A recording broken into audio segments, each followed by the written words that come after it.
आप लोगों को सिर्फ इतना कहना चाहूंगी कि बहुत देर से आप लोग सुन रहे हैं, लेकिन ठानना क्या है, करना क्या है, इस पे विचार करिए। हम लोग इतना बड़ा जन सैलाब यहाँ जो उमड़ा है वो रणनीति बनाने के लिए उमड़े हैं। जयराम भैया का तबीयत इतना खराब है, उसके बावजूद भी यहाँ आप लोगों के बीच उपस्थित है। उनके त्याग और उनके समर्पण की भावना को आप लोग समझिए।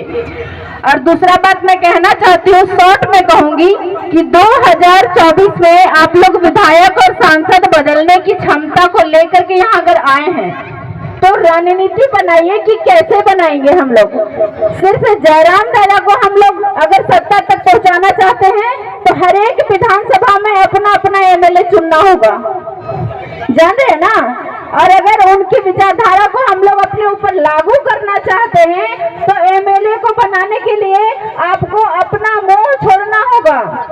जो विधायक का संपर्क कोयला के कंपनियों से है, जो कोयला के कंपनियों को लूटने का काम झारखंड में कर रहे हैं, उनको इस बार आपको तबाचा देना ही होगा। जो लोग कोयला का काम कर रहे हैं, तस्करी कर रहे हैं, और हजारीबाग से लेकर के बड़का गांव से लेकर के चुचुचरी सब तरफ आप लोग देख रहे हैं, यहाँ के एमएलए का सिर्फ एक काम, बड़ा काम होता है, और वह कोयले के खनन में अपना ठेकेदारी सुनिश्चित कर लेना। उसके बाद विधानसभा जाए भाड़ में। मेरा एक लाइन का आप लोगों से सवाल है कि अब 2024 आ गया है, अब सवाल करने का समय है कि 5 साल आप लोगों ने किया क्या? क्या विधायक का काम एक पौधारोपण करने का होता है क्या? क्या विधायक का काम पुल पुलिया बनाने का होता है क्या? क्या विधायक का रखा काम शादियों में जाना और छठियारी में जाना और मिर्गी में जाना होता है क्या?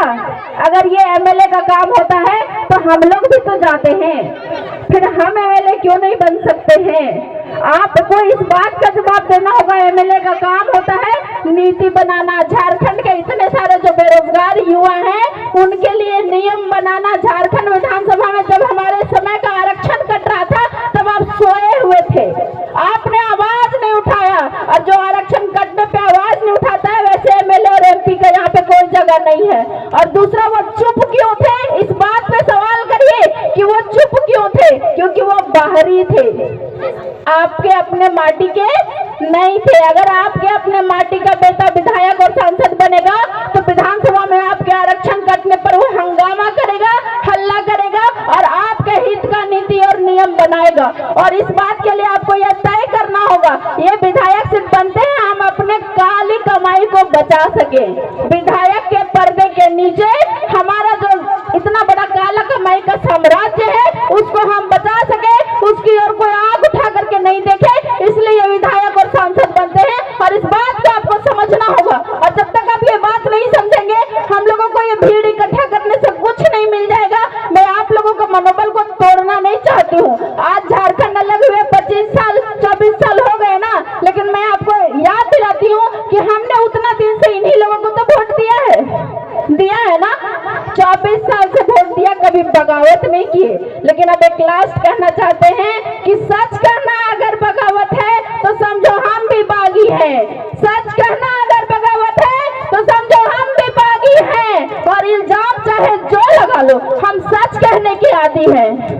और ये सच, बगावत हमारी फितरत नहीं थी, बगावत कभी भी हमारी फितरत नहीं थी। हमने 24 सालों से आपको वोट दिया है, लेकिन जब आप लोगों ने हमें बेवकूफ समझने का काम किया, हमें नौसिखिया समझने का काम किया, तब समय ने हमें बागी बना दिया और हालातों ने अब जागने को मजबूर किया है। तो इसीलिए मैं आप लोगों से हाथ जोड़ करके विनती करना चाहती हूँ कि 2024 में वैसे किसी भी विधायक को वोट ना दें जो कोयला कंपनियों से साठगांठ रखते हैं, क्योंकि कोयला कंपनी से साठगांठ के कारण हमारी यहाँ की माताएं बहनें जिनको यहाँ रोजी रोजगार मिलना चाहिए, जो यहाँ के स्थानीय है, यहाँ के मूलवासी हैं, उनको बाहरियों के घर में डाई का काम करने पे मजबूर कर दिया है। और वो लोग बाहरी के घर में, हमारे यहाँ के जो मूलवासी माता बहन है, वो लोग बाहर के लोगों के घरों में झाड़ू पोछा का काम करती है। ये दिन आ गया है हमारे मूलवासी का। मैं आप लोगों से इतना निवेदन करना चाहती हूँ कि अगर यही दिन रहा कि ये लोग अपने चरणों का गुलाम बना देंगे हमारे आने वाली पीढ़ी को। इसलिए युवा वर्ग यहाँ उपस्थित है और अधिकांश वोट के समय यही युवा वर्ग एक्टिव रहता है, जो पैसे दे करके वोट को खरीदने का काम करता है। ये लमचा